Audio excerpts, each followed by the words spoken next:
Puji Tuhan, selamat pagi buat kita semua dan jemaat Tuhan yang hadir pada saat ini. Sebelum kita melanjutkan ibadah kita, mari kita akan simak info sepekan. Ibadah minggu depan kita akan adakan kembali 2 kali, jam 9 pagi dan jam 10.30, dan bisa didaftarkan melalui grup yang tersedia di handphone saudara. Setelah ibadah raya, diharapkan untuk kita bisa langsung pulang dan tidak berkumpul. Tetap jaga kesehatan, rajin mencuci tangan, memakai masker, dan menjaga jarak. Tetap berdoa untuk daerah tempat kita tinggal agar bebas dari pandemi COVID-19. Doa syafaat tetap dilakukan di rumah masing-masing, dapat dilakukan secara pribadi atau keluarga, di antara jam 9 malam sampai jam 11 malam. Untuk sosial kematian bisa disetorkan kepada Bapak Tamrin atau Ibu Warlina. Persembahan dan persepuluhan bisa ditransfer ke rekening BCA Ibu Gembala dengan nomor rekening 87100471112 atas nama Teresia Maria Repi. Puji Tuhan. Selamat mengikuti ibadah pada saat ini. Tuhan Yesus memberkati. Shalom, selamat pagi Bapak Ibu. Puji Tuhan, kita mengucap syukur kepada Tuhan pada pagi hari ini. Dengan kekuatan dalam pemeliharaan Tuhan, kita boleh ada sebagaimana kita ada. Mari saya undang doa Tuhan, kita akan naikkan pujian. Terima kasih Yesus, terima kasih Yesus. Katakan dengan setulus hati kita, katakan dengan sepenuh hati kita. Terima kasih Yesus. Yesus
Dan coba sapa kiri kanan, kasih lambaya. Halo, saya sehat, puji Tuhan, ya. Puji Tuhan, kita sehat. Kita bernafas, karena itu yang bernafas memuji Tuhan. Haleluya. Katakan, biar segala yang bernafas memuji Tuhan.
Kalau kita boleh ada sebagaimana kita ada hari ini karena anugerah Tuhan.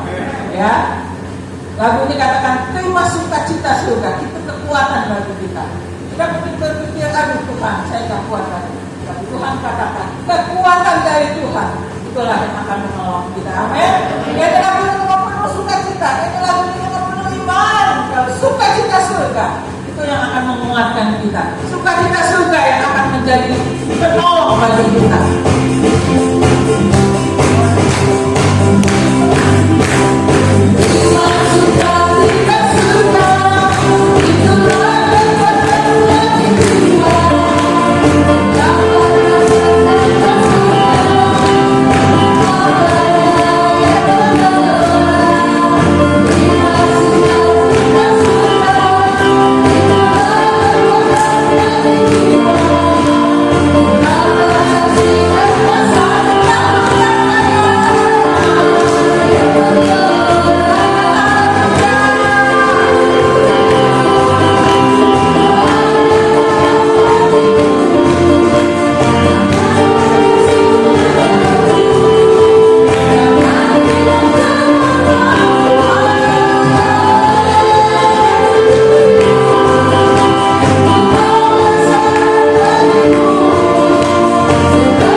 Yang ajaib, yang berkuasa, kuasanya tidak berubah sampai hari ini. Tuhan tetap menolong kita. Kita akan siapkan hati kita untuk firman Tuhan.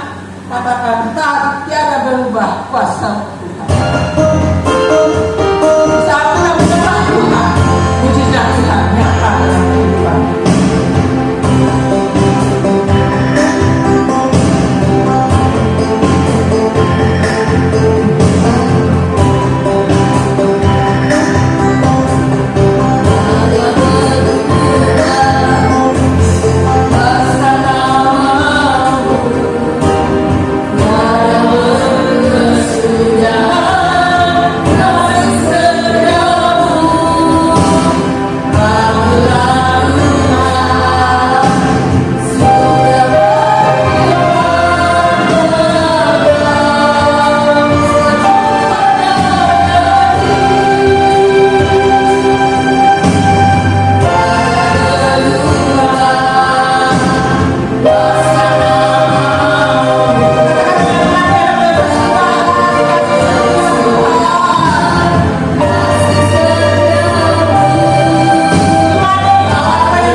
Tuhan, ada mujizat pada hari ini. Ketika firman Allah disampaikan, ada kuasa Allah, ada kemuliaan Allah, ada pertolongan Tuhan yang kami akan alami. Kami siap untuk mendengarkan firman-Mu pagi hari ini dengan segala ucapan syukur. Dalam nama Tuhan Yesus Kristus yang menjadi Tuhan dan Juru Selamat kita semua. Semua yang percaya katakan, amin. Puji Tuhan, haleluya. Silakan duduk saudara yang kekasih. Puji Tuhan, Tuhan Yesus yang kita sembah dahsyat luar biasa. Kita akan masuk dalam pembacaan firman Allah, ya saudara yang kekasih dalam Tuhan. Di dalam Roma 8 ayat 5 sampai 15 dan 17. Roma pasal 8. Coba dimunculkan. Roma pasal 8. Ya, ini sudah ada di depan. Kita berdiri semua dan kita akan membacakan ayat ini bergantian ya. Roma pasal 8 ayat 5 sampai ayat 15 ya. Kita akan baca. Saya akan mulai dalam pembacaan awal dalam ayat 5. Sebab mereka yang hidup menurut daging memikirkan hal-hal yang dari daging, mereka yang hidup menurut roh memikirkan hal-hal yang dari roh.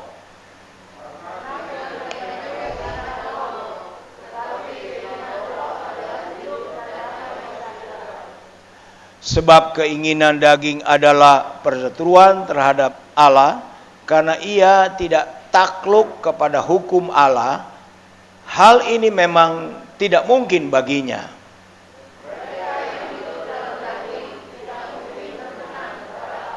Tetapi kamu tidak hidup dalam daging, melainkan dalam roh. Jika memang roh Allah diam di dalam kamu, tetapi jika orang tidak memiliki roh Kristus, ia bukan milik Kristus.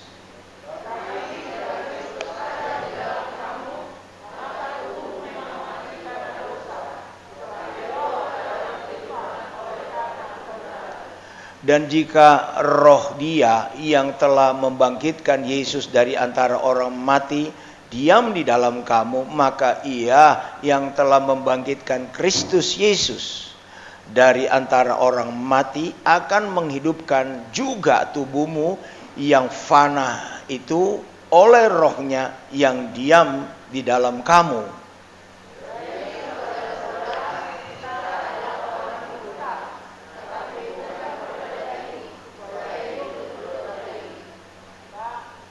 Sebab jika kamu hidup menurut daging, kamu akan mati.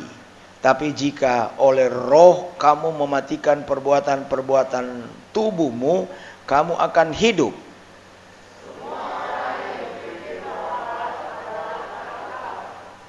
Sebab kamu tidak menerima roh perbudakan yang membuat kamu menjadi takut lagi, tetapi kamu telah menerima roh yang menjadikan kamu anak Allah. Oleh roh itu kita berseru, ya Aba, ya Bapa. Kita baca ayat 17 sama-sama. 2, 3.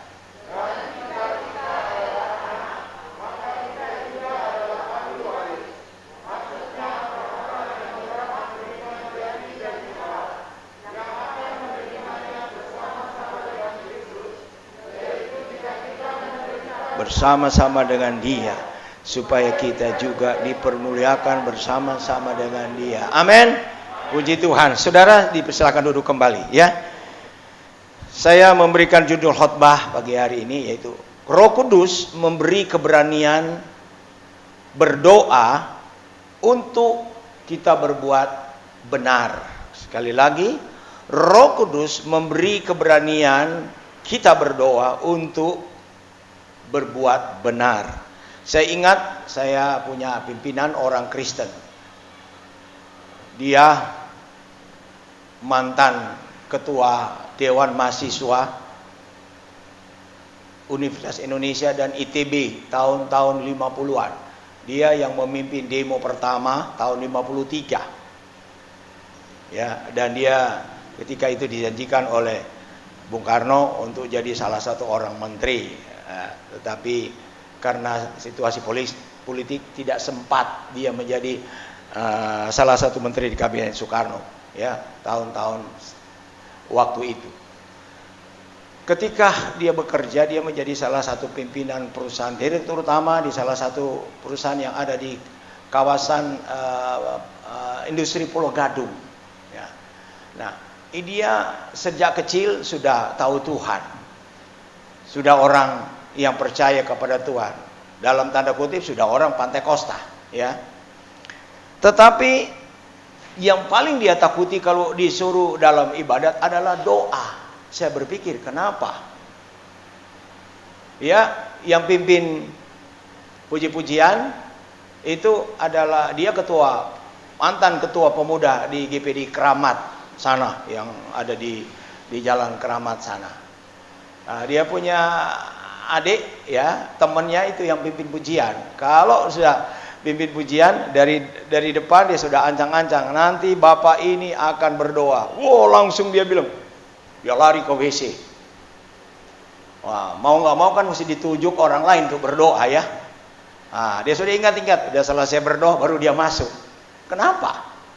Padahal dia udah lama percaya Tuhan, sudah menjadi pemimpin. Lalu saya ikutin. Oh, ada hal yang dia membuat takut untuk berdoa, karena bukan roh kudus yang dia miliki. Yang terakhir ketika dia naik dalam kedudukan yang tinggi, Roh Kudus. Nah, ini. Kedua, seorang laksamana, ya, pernah saya doakan di sini beberapa kali, ya. Kalau mau doa makan, dia dari kecil sudah orang Kristen. Istrinya dari Kenep pindah ikut dia. Tapi kalau suruh doa, dia suruh istrinya. Jadi istrinya beritahu sama saya, Pak, bagaimana Pak Pendeta? Dia yang bawa saya kenal kepada Isa, kepada Yesus. Kok kalau berdoa, apa saja yang harus berurusan dengan doa, saya yang harus dia doa. Ya, saya kan masih baru. Ya, dia yang sudah lama. Saya ikutin, sama juga. Tuh, rupanya yang dalam hatinya, dalam kantongnya bukan Roh Kudus, tapi Roh Kudus. Susah. Dia sendiri takut untuk berdoa, padahal doa itu adalah salah satu hal yang penting untuk membawa kita kepada kebenaran. Karena di dalam kebenaran itu ada janji Tuhan, bukan sekedar kita dibenarkan, tapi bagian terakhir kita baca di sana ada kata ahli waris. Kebenaran itu membawa kita menjadi ahli waris. Kalau saya baca, dia akan sejajar dengan Kristus, ahli waris yang diberikan oleh Bapa. Nah, kita akan melihat, ya, dalam ayat-ayat yang kita akan baca ini luar biasa. Sebaliknya, sebelum saya masuk dalam ayat-ayatnya, sebaliknya seorang komandan Kopassus. Komandan Kopassus itu rata-rata di atas dari komandan Kodam, pasukan infanteri yang ada di Kodam, pasukan yang ada di di Kostrad, karena dia paling tinggi. Ya, kedudukan Kopassus itu paling tinggi dan disegani dunia. Dia hanya pangkat letnan kolonel, tetapi dia begitu suka kalau saya bicara sama dia di telepon, Pak, tolong saya doakan. Saya dengar dia katakan amin di sana, dan dia tidak malu kalau untuk berdoa, senang dia. Ya, pasukannya, anak buahnya kalau tanya, kalau yang bapak ini kenal, oh kenal. Dia kalau kasih ceramah, sejuk hati kami. Yang baik dari Muslim, baik Kristen, dari Buddha, sejuk. Karena dia selalu tutup dengan doa. Nah, doa ini adalah satu hal yang tidak gampang untuk kita bisa lakukan juga. Tetapi kalau kita tahu cara, mudah. Tidak ada yang sulit. Nah, kita akan lihat dalam kebenaran Alkitab pada pagi hari ini supaya kita akan lebih jauh. Karena di hari-hari ini kita sementara diingatkan untuk saudara juga supaya jangan lupa berdoa Selasa sama Jumat. Kalau 6, 7, 8 bulan yang lalu kita hanya berhadapan dengan COVID-19. Masuk bulan ke-8, 9 ditambah keamanan DKI Jakarta. Muncul lagi peristiwa Poso, Palu. Ya. Muncul lagi ancaman di Madura. Saya bukan takut-takutin saudara, kita sudah biasa. Tapi jangan kita santai. Ini yang saya mau ingatkan. Orang jatuh dari motor, ya, bukan karena dia lihat ada batu besar di depan. Wah, ini ada batu, langsung dia tabrak habis. Enggak. Orang yang biasa jatuh di motor, ya, itu karena ada batu kerikil, dia nggak lihat, santai jalannya. Ya, kita nggak melihat batu itu terlalu besar, kerikil. Tapi ini juga kita harus waspadai supaya jangan sampai kita terpeleset jatuh. Nah, kita melihat dalam pembacaan firman Allah, kita mulai lihat bagaimana tema yang saya angkat pagi hari ini, Roh Kudus memberi keberanian untuk kita berdoa, ya, menjadi kebenaran. Nah, dalam ayat yang kelima kita melihat di sana, sebab mereka yang hidup menurut daging memikirkan hal-hal yang dari daging, mereka yang hidup menurut roh memikirkan hal-hal yang dari roh.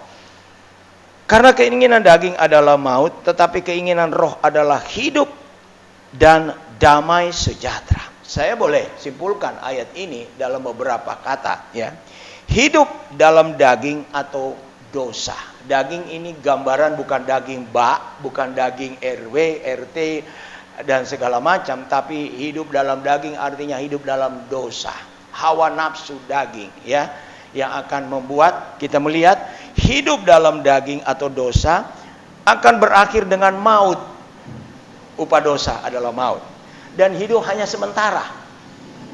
Hidup hanya sementara. Hidup dalam daging, hidup sementara. Kalau toh dia panjang usianya, dia hidup dalam kesengsaraan. Hidup dalam penderitaan. Karena tidak ada sukacita, tidak ada damai bagi orang yang hidup dalam dosa. Sombong saja kalau dia, oh gue hebat, gue nyaman. Enggak. Waktu malam ada mikir tidur. Besok pagi gue punya napas lagi enggak? Nah, kalau sudah bicara itu dia enggak bisa lawan. Ya, tapi bagi orang yang percaya kepada Tuhan, dipimpin dengan roh, dia bilang, hidup dan mati ada di dalam tangan Kristus. Hidup adalah Kristus, mati adalah untung. Itu kata Rasul Paulus dalam Filipi 1 ayat 21. Nah, kita melihat, kedua, hidup dalam roh atau kebenaran yang kita akan dapatkan damai sejahtera. Kita baca di sini tadi, damai sejahtera, ya, dan hidup abadi. Semua manusia ingin hidup damai sejahtera. Siapapun dia ingin hidup damai sejahtera. Enggak ada hidup dalam kekacauan, tekanan, ketakutan, terintimidasi, hidup di dalam kecemasan yang tinggi. Enggak ada. Semua orang hidup bebas, ingin merdeka. Nah, di mana kita bisa mendapatkan di hari-hari ini? Enggak ada. Enggak ada di dunia ini yang bisa tawarkan adalah satu kehidupan, ya, yang bebas atau kehidupan yang menjanjikan kecuali di dalam Tuhan. Kecuali di dalam Tuhan. Nah, ini yang kita perlu renungkan dalam hidup ini. Paulus ada seorang rasul yang tadinya namanya Saulus. Dia adalah seorang pembunuh. Pembunuh, saudara. Dia mendapat kuasa untuk membunuh, menyiksa, membuat, ya, orang-orang yang percaya kepada Tuhan Yesus tersiksa. Ya, Stefanus, dia yang perintah bunuh. Kalau saudara lihat, dirajam dengan batu. Orang-orang yang ibadat ditangkap, dimasuki dalam penjara, nggak usah ada proses hukum. Pokoknya ucapan dari Paulus itu adalah maut. Semua yang dia ucapkan, semua orang dengar. Karena dia orang pintar, dia adalah orang hebat pada zamannya waktu itu, sehingga dia punya kuasa, diberikan. Dia pintar, dia hebat, dikasih kuasa. Wah, luar biasa. Dan tidak terbatas kuasanya. Suruh orang seenaknya dia bunuh. Stefanus, rajam aja dia. Udah ditangkap, dirajam. Nggak ada ceritanya mesti diproses hukum. Itu dia. Kehidupan dari Saulus. Tetapi ketika dia menjadi seorang rasul, dia diubahkan oleh Tuhan. Dia dipenuhi Roh Kudus. Kalau saudara baca dalam Kisah 8 atau 9. Di sana kita temukan. Ketika Saulus keluar dari Yerusalem ke Damsyik, waktu dia mau menyiksa, mau membunuh orang Kristen, dia berjumpa dengan Tuhan melalui sinar yang dia lihat dan suara. Mengapa engkau meniayai aku? Waktu dia masuk di Damsyik, dia buta 3 hari. Nah, ketika dia buta, dia nggak tahu mau buat apa. Tuhan suruh Ananias, seorang anak Tuhan yang ada di Damsyik, datang doakan dia. Nah, ketika dia didoakan, matanya celek kembali. Kemudian apa? Dia minta dibaptis dengan air. Kemudian dia dipenuhi dengan Roh Kudus. Nah, ini latar belakang daripada Paulus. Ketika dia dipenuhi dengan Roh Kudus, dia punya semangat untuk apa? Memberitakan Injil. Itu sebabnya kalau kita lihat kisah di dalam kisah para rasul, bagaimana dia berhadapan dengan orang-orang yang merencanakan pembunuhannya seperti yang dia rencanakan. Tapi Tuhan loloskan dia dan dia tidak merasa gentar. Kenapa? Karena ada Roh Kudus di dalamnya. Nah, ini yang saya inginkan. Berapa hari ini saya bicara mengenai Roh Kudus, karena ini adalah satu hal yang sangat penting dalam hidup kita, Roh Kudus yang membawa Paulus menjadi penginjil. Kemudian bagian yang berikut, kita lihat ayat 7 dan ayat 8. Dalam ayat itu saya simpulkan juga dengan beberapa kata, dosa adalah setru Allah. Kalau kita hidup dalam daging, Tuhan bilang kita tidak berkenan. Bahkan kita adalah setru, musuh. Coba kita lihat Kolose 3 ayat 5 sampai 6. Kolose 3 ayat 5 sampai 6. Ya. Karena itu matikanlah dalam dirimu segala sesuatu yang duniawi. Nah, ini duniawi ini yaitu perbuatan daging yang kita baca di dalam Roma tadi, atau yaitu percabulan. Nah, inilah perbuatan duniawi atau perbuatan daging, yaitu percabulan, kenajisan, hawa nafsu, nafsu jahat, dan juga keserakahan yang sama dengan penyembahan berhala. Sama dengan penyembahan berhala. Kita berpikir penyembahan berhala itu hanya orang yang menyembah berhala yang akan masuk neraka. Tetapi masuk neraka itu sama dengan orang yang buat cabul, najis, hawa nafsu jahat, dan juga keserakahan, serakah, egois, bukan dia punya, dia ngaku dia punya. Itu banyak sekarang ada. Nah, kita melihat Tuhan ajarkan kita untuk kita menghindar. Semua hal-hal ini dituntut oleh daging. Karena apa? Untuk menyenangkan keduniawian. Tetapi Tuhan ajar kita tinggalkan itu. Karena akan Tuhan gantikan kita lebih daripada ini. Lebih. Jangan, teman, saya nggak jabarkan lagi. Apa yang dirasakan oleh daging, ini Tuhan sudah siapkan lebih daripada itu. Cuman kita hanya berpikir cuma sampai di sini. Padahal Tuhan kasih kita lebih dari itu. Kita cuma sampai di sini yang kelihatan dengan mata. Tuhan kasih kita lebih. Dan ini yang kita harus perjuangkan. Lebihnya ini yang kita harus lebih daripada orang dunia. Kalau orang dunia ini sudah biasa, udah nggak usah ditanya. Penjara, dihukum, udah biasa. Kita bukan. Kita memalukan karena perbuatan-perbuatan najis ini, perkosa, cabul, kita masuk ditangkap polisi, masuk pengadilan. Malu. Tuhan bilang jangan hal itu disebutkan di antara kamu, Kita harus mempunyai kebenaran. Tadi saya katakan, bukan berbuat baik saja tapi benar. Kalau orang baik belum tentu dia benar, tapi kalau orang benar dibenarkan oleh Tuhan, pasti dia akan berbuat baik dan dia punya pahala. Adalah sesuatu yang tidak dia pikirkan. Nah, kita baca terus ayat yang bagian ke 3, kita lihat dalam ayat 9 dan 10. Saya simpulkan juga di situ dengan beberapa kata saja, yaitu perjuangkan hidup ini dipimpin oleh Roh Kudus atau firman Allah, supaya kita jadi milik Allah atau menjadi ahli waris kerajaan sorga. Saudara, ini adalah sesuatu hal yang kita harus dapatkan. Orang bekerja, dia kerja jujur, kerja rajin, kerja ekstra untuk apa? Naik golongan, naik pangkat, naik gaji, naik mendapat sesuatu yang lebih baik. Kita sebagai anak Tuhan jangan cuma sampai dari dulu bagaimana? Sudah segini-segini aja. Itu sebabnya ada istilah luar biasa, artinya kita lebih daripada biasa. Apa kabar saudara? Enggak semua, biasa-biasa ini. Apa kabar saudara? Terus dahsyat. Itu yang Tuhan inginkan. Setiap hari kita harus bilang luar biasa hidup ini. Apa kabar? Biasa. Oh, biasa. Begitu. Dari 4-5 tahun saya ketemu dia, biasa aja. Memang rohaninya cuma biasa-biasa. Tapi kalau dia hidup dalam kebenaran, selalu minta pimpinan Roh Kudus, apa kabar? Dahsyat, luar biasa. Karena apa? Ada sesuatu sukacita yang dia dapat. Itu yang kita perlu bawa di hari-hari ini karena kita berhadapan dengan situasi yang buruk. Ya, saudara yang kekasih dalam Tuhan Yesus ya. Kolose 3 ayat 12 kita baca. 12 sampai 14, kemudian ayat 17 ya. Kolose kembali. Karena itu sebagai orang-orang pilihan Allah yang dikuduskan dan dikasihinya, kenakanlah belas kasihan. Nah, ini yang kita harus lakukan, bukan yang tadi, percabulan, kenajisan, bukan. Ini kenakanlah artinya lakukanlah, perbuatlah belas kasihan, kemurahan, kerendahan hati, kelemah lembutan dan kesabaran, ya. Nah, ini yang terus sabarlah kamu seorang terhadap yang lain dan ampunilah seorang akan yang lain apabila yang seorang menaruh dendam terhadap yang lain, sama seperti Tuhan telah mengampuni kamu. Kamu perbuat jugalah demikian. Ayat 14. Dan di atas semuanya itu kenakanlah kasih sebagai pengikat yang mempersatukan dan menyempurnakan. Di atas perbuatan baik ada hal yang paling tinggi, yaitu kasih. Dan kasih ini saya sudah ajarkan kepada saudara, bukan hanya kasih kepada diri sendiri, kasih kepada Tuhan, tapi kasih kepada sesama. Bukan hanya kepada orang baik, tapi kasih kepada siapa? Kasih kepada siapa?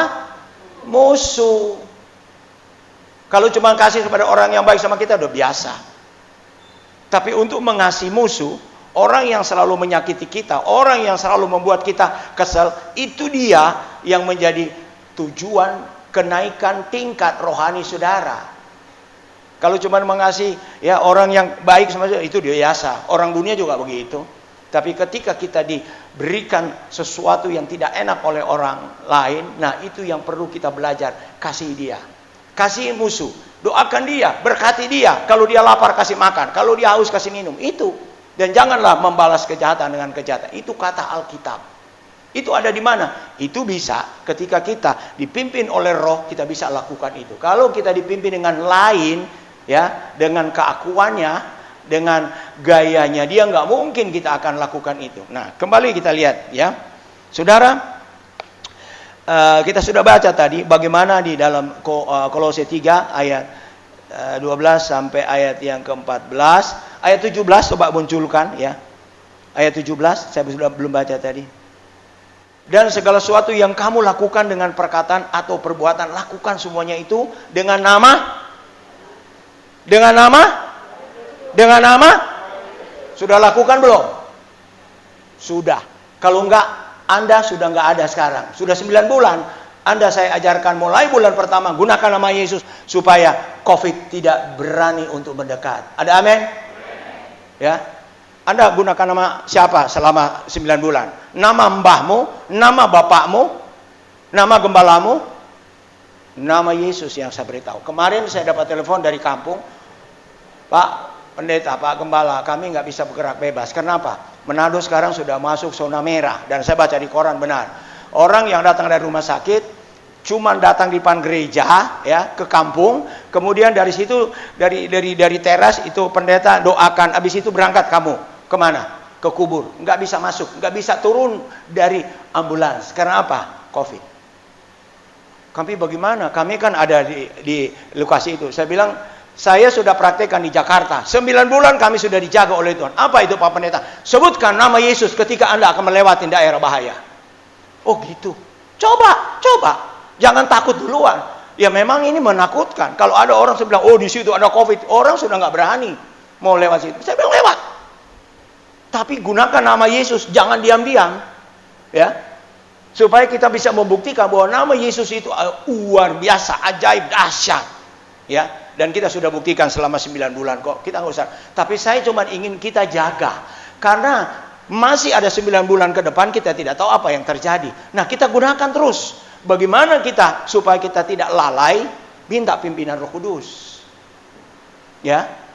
Roh Kudus ingatkan saya supaya tiap hari saya bergerak. Saya gunakan nama Yesus. Kalau enggak, apalagi saudara kalau sudah diberkati Tuhan. Sudah dapat, akan lupa. Enak jalan ke sana. Enak jalan ke sana. Enak jalan. Sekarang siapa yang jagain kamu? Duitmu yang jaga. Ya, fisik kamu yang jaga, kamu akan keluar ke sana kemari. Bukan, nama Yesus. Jadi saya angkat ini supaya mengingatkan saudara, kita masih panjang jalannya. ada masalah yang kita hadapi di hari-hari ini. Ya. Nah, yang berikut kita lihat ayat 11 coba. Terus di dalam Roma 8 ayat 11, dan jika roh dia yang membangkitkan Yesus dari antara orang mati diam di dalam kamu, maka ia yang telah membangkitkan Kristus Yesus dari antara orang mati akan menghidupkan juga tubuhmu yang fana ini oleh rohnya yang diam di dalam kamu. Ya, ayat yang ke-11 ini, Roh Kudus akan membangkitkan tubuh ini di akhir zaman. Saudara bicara mengenai akhirat, penghakiman. Saudara tahu nggak? Yang di penghakiman, yang orang yang akan dihakimi pada akhir zaman, hanya ada dua kelompok. Yang percaya kepada Tuhan Yesus, dipenuhi dengan Roh Kudus, dan yang tidak. Yang tidak ini akan tidak dibangkitkan pada kebangkitan pertama. Dia bangkit langsung masuk neraka. Tetapi yang masuk kebangkitan pertama hanya orang yang dipenuhi dengan Roh Kudus, dan dia selalu bicara mengenai kebenaran. Maka dia dibangkitkan. Karena Roh Kudus yang membangkitkan Yesus juga yang akan membangkitkan dia. Jadi kita nggak ada, kita sudah mati kok. Pilihan dari sekarang. Masuk kebangkitan yang pertama atau yang kedua. Ketika kita tahu bahwa kebangkitan pertama itu ada yang kita harus lakukan, dari sekarang lakukan, nggak susah kok, nggak. Jangan nanti kalau sudah mau mati, doakan saya supaya masuk surga. Sudah mati bilang nanti supaya dosa-dosa saya diampuni. Tidak ada doa yang begitu, tidak ada. Selama hidup kita, Alkitab katakan kerjakanlah keselamatanmu sendiri-sendiri dengan takut dan gentar. Ya, dan ini yang kita perlu perhatikan di hari-hari ini. Jangan santai. Sekali lagi, saya bersyukur kepada Tuhan, izinkan COVID ada di bumi ini supaya manusia cari Tuhan. Selama ini Tuhan sudah dilecehkan, Tuhan sudah dibuang, Tuhan sudah diganti dengan percabulan, ganti dengan kenajisan, sudah tidak pernah mikirkan kebenaran lagi. Tuhan kasih, ini coba rasa sedikit kamu. Dan ini belum habis, belum. Nah, saudara, yang terakhir kita akan bacakan ayat 15 ya, bahwa coba ayat 15 saudara baca. Ayat 15 Roma ya. Dan ayat 17 saya akan baca. Coba Roma 8 ayat 15 saudara baca. 2 3.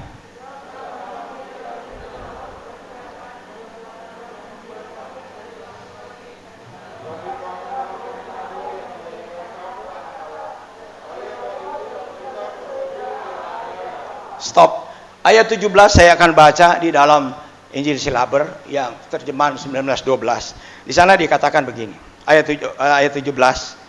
Jika kita adalah anak, maka kita adalah ahli waris, yaitu ahli waris Allah. Dengan demikian kita menjadi ahli waris bersama-sama dengan Al-Masih.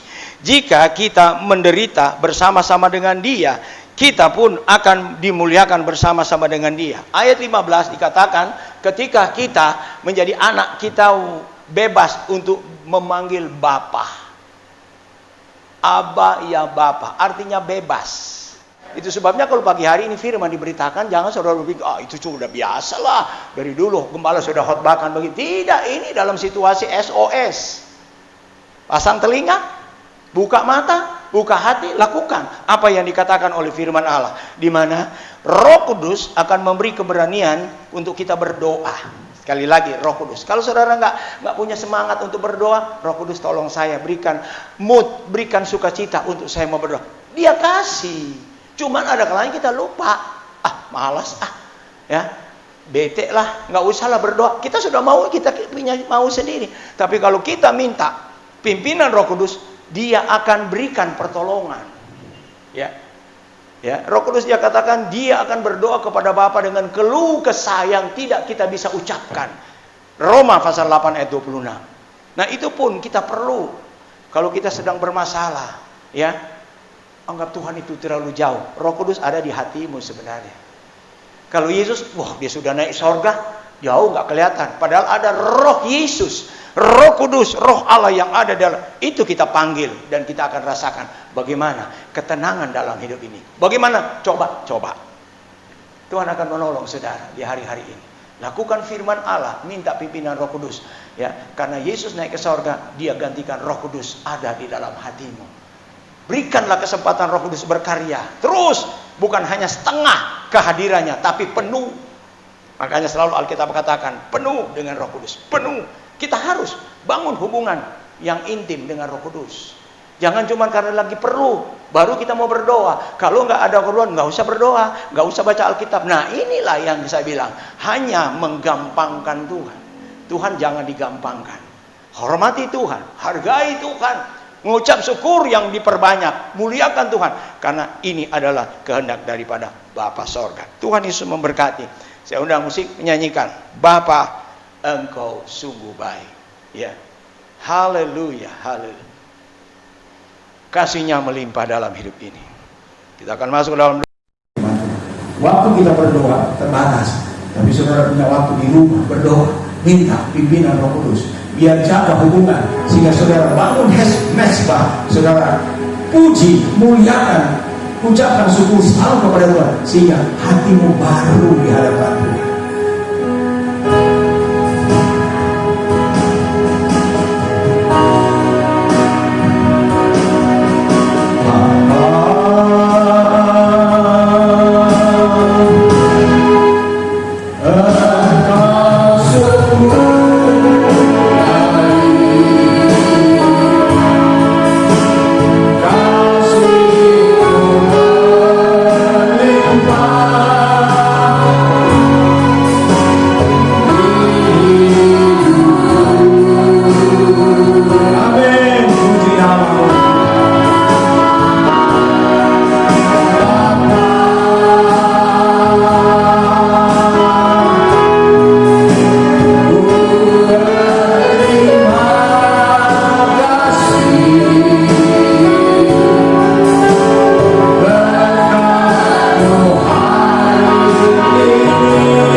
Perjamuan Tuhan pagi hari ini. Saya undang melayani dalam perjamuan saya depan dan melayani perjamuan Tuhan. Haleluya. Puji Tuhan.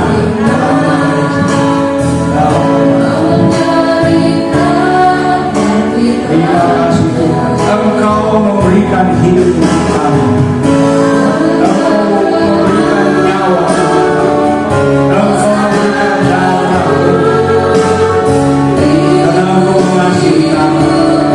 Kami berdoa supaya kasih yang Tuhan berikan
roti dengan tangan kanan saudara. Haleluya.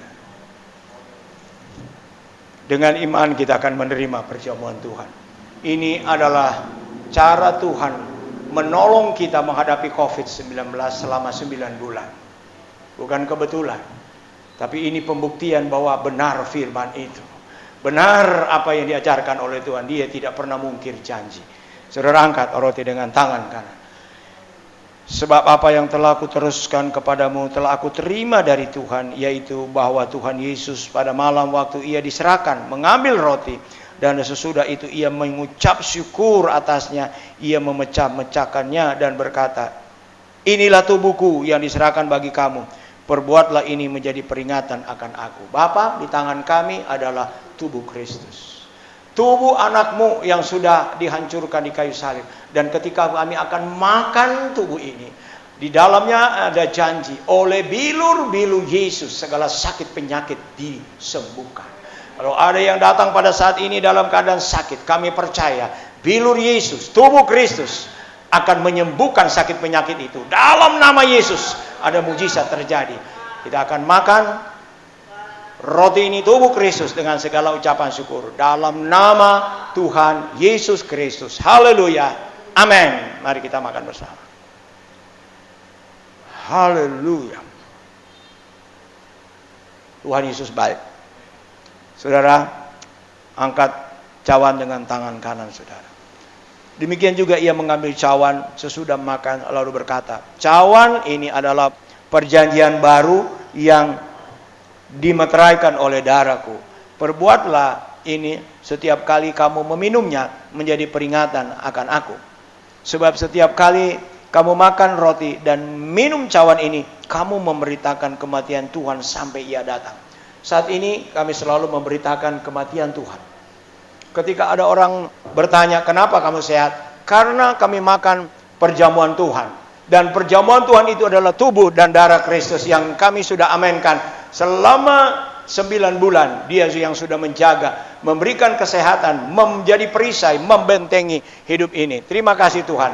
Saat ini kami akan terima cawan ini dengan segala ucapan syukur dalam nama Bapa, Putra dan Roh Kudus, yaitu dalam nama Tuhan Yesus Kristus. Haleluya. Amin. Mari kita minum bersama. Amin. Terima kasih Tuhan. Kami kuat, kami sehat sampai saat ini. Dan kami yakin kesehatan dan kekuatan itu akan berlanjut untuk hari besok, minggu depan, dan seterusnya. Karena Tuhan yang ada dalam hidup ini. Dalam nama Yesus Kristus kami sudah berdoa dan mengucap syukur. Haleluya. Semua yang percaya katakan amin. Puji Tuhan. Sembah dan puji penuh tanpa. Kita bawa pulang berkat dari Tuhan. Kata Tuhan.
Milikmu Tuhan, buka kita langit sorga dan curahkan berkat, karena kami yakin kami boleh hidup sampai saat ini karena protokol Abu Dhabi yang kami lakukan. Salah satu adalah memberi menerima perjamuan Tuhan, dan ini kami sudah lakukan selama 9 bulan, dan kami yakin hari-hari akan datang kami berdiam diri, Tuhan berperang dari kami. Terima kasih Tuhan, ini doa kami. Berkati Indonesia, berkati kota Jakarta, berikan keamanan, berikan kesehatan, berikan Tuhan sukacita yang ada bagi penduduk DKI Jakarta. Terpujilah nama-Mu kekal selama-lamanya. Inilah doa dan permohonan kami. Saat ini, kasih-kekasihku, pulanglah dengan damai sejahtera, dan berkat Allah Bapa dalam surga, kasih sayang dalam Tuhan Yesus Kristus, persekutuan Roh Kudus tinggal menyertai kita sekalian mulai saat ini sampai Maranatha, Tuhan Yesus datang pada kali yang kedua. Haleluya.